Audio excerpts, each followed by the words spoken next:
Tour online no Museu na Chapada Diamantina.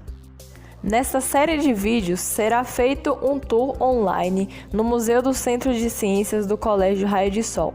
Nos episódios serão abordados os diferentes temas em cada assunto das ciências, para serem explorados por pessoas de diferentes idades dos mais variados grupos étnicos e sociais. História geológica da Chapada Diamantina. Há cerca de 1 bilhão de anos atrás, a Chapada Diamantina surgiu, um período muito antigo, onde houve formações de rochas e mudanças drásticas no clima com glaciações e desertificações na região central da Bahia. Diariamente, as rochas são modificadas por ações de chuvas, ventos e desgastes naturais. Muitas dessas rochas deixaram marcas que serão apresentadas ao longo deste episódio. A Chapada Diamantina, como conhecemos, é resultado de uma série de processos geológicos que ficaram marcados como diferentes formações que podem ser identificadas atualmente, como mostra essa figura. Na geologia, as rochas são classificadas em 3 tipos principais: rochas magmáticas, rochas metamórficas, rochas sedimentares. Rochas magmáticas são aquelas que originam do manto, que é a área subterrânea com rochas derretidas, magma, no interior da Terra, podendo ser intrusiva ou extrusiva. Rochas extrusivas são materiais expelidos por vulcões que se tornam rochas magmáticas ao se resfriarem. No acervo geológico do museu, modelos esquemáticos representam os vários tipos de vulcões que existem no planeta Terra. Modelo de vulcão com predomínio de cinzas vulcânicas. Modelo de vulcão com predomínio de vidro vulcânico. Modelo de vulcão com predomínio de rochas com enxofre. Rochas magmáticas intrusivas. A Chapada Diamantina está sobre um embasamento de rochas magmáticas intrusivas, ou seja, que se resfriam no interior da Terra e só posteriormente foram expostas na superfície, predominando os granitos. Na imagem são mostrados granitos azuis originários de Brotas de Macaúbas, no oeste da Chapada Diamantina. Também fazem parte do acervo granitos intemperizados, ou seja, desgastados, oriundos de Ipirá, representando o embasamento rochoso que fica abaixo das rochas que são visíveis na Chapada Diamantina. Os quartzos são formados nos processos de resfriamento das rochas magmáticas, mas também podem ser de origem metamórfica. A Chapada Diamantina é formada predominantemente por rochas sedimentares, além de haver rochas metamórficas. Rochas metamórficas são rochas oriundas de transformação de outras rochas, por ações de fatores como temperatura e/ou pressão. Os metarenitos são oriundos dos arenitos e surgem quando aquelas rochas são submetidas a grandes pressões. Apesar de estar metamorfoseado, é possível ver as linhas de deposição, ou seja, as camadas da rocha. Os metarenitos expostos no museu vieram de Palmeiras. Os quartzitos representam a etapa final da metamorfose dos arenitos. Depois dos metarenitos, já não é possível ver as linhas de deposição. Como no caso dos metarenitos, os quartzitos expostos são originários de Palmeiras. Rochas sedimentares.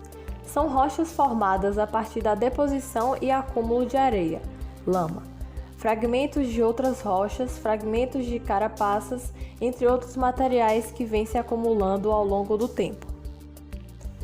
Diamictito.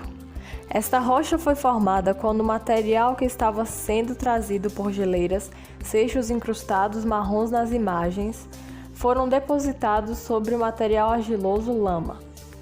Portanto, é uma rocha de formação glacial, que é um testemunho de uma época em que a Terra toda estava congelada. É chamado de paraconglomerado. O diamictito exposto é oriundo de Ceabra. Arenito. As areias trazidas por antigos rios e fluxos de água se depositaram e foram cimentadas com o tempo. Ainda é possível ver as marcas dos fluxos de água, ou seja, formação deltaica, antigo leito do rio e leques aluviais oriundo de palmeiras. Canga. Rocha rica em ferro que se depositou e acumulou em um leito de um lago, ou seja, é uma formação lacustre. As amostras do museu provêm de Ceabra. Arenitos friáveis. Embora as areias sejam semelhantes às que formam os arenitos fluviais, estas rochas foram formadas pelo acúmulo de areias sopradas pelo vento, portanto, são de formação eólica. As amostras vieram de Ceabra. Conglomerados. São rochas formadas por seixos e um material que os agrega como um cimento, todas com composição similar, que é areia, sendo por isso chamado de oligomítico. Havia um grande deserto de areia sobre o qual foram depositados seixos de arenito, e com o tempo todo este material virou esta rocha. Este material provém de lençóis. Estromatólitos. São formados por biofilmes de algas cianofícias.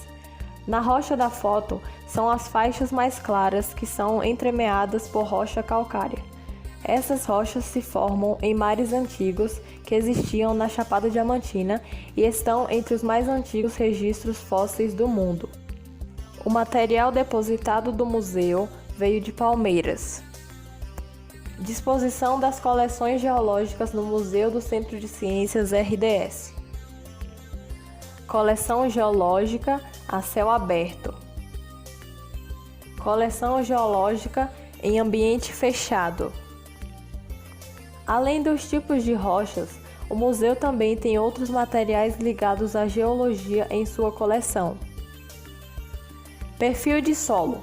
É o nome dado à sucessão de camadas horizontais, chamadas de horizontes, que podem ser visualizadas quando se faz um corte transversal do solo. No Museu do Centro de Ciências Raio de Sol, foi montado um modelo de perfil do solo local, onde podem ser visualizados os horizontes que o compõem. Tipos de solos. Alguns fatores fazem com que os solos sejam diferentes, tais como o clima, o relevo, o tipo de rocha em que o solo se formou, a quantidade de matéria orgânica também ajuda a determinar o tipo de solo. No museu, as amostras dos diferentes tipos de solo da região têm sido depositados na coleção geológica para permitir a comparação entre eles de forma educativa. Areias coloridas. Exemplar de rocha sedimentar, tipicamente de ambiente onde houve escavação. Esta rocha foi obtida em um corte de estrada. Originalmente, a rocha estava enterrada e, a partir de fendas, a água da chuva infiltrou, provocando o intemperismo e dissolvendo minerais como ferro ou manganês, que se espalharam e deram à areia oriunda da dissolução da rocha as cores que são visíveis atualmente. Antes da pandemia, o Museu do Centro de Ciências recebia alunos de escolas da região da Chapada Diamantina e as pessoas interessadas em conhecer as suas coleções. Espera-se voltar a receber o público tão logo que seja possível. Até o próximo episódio!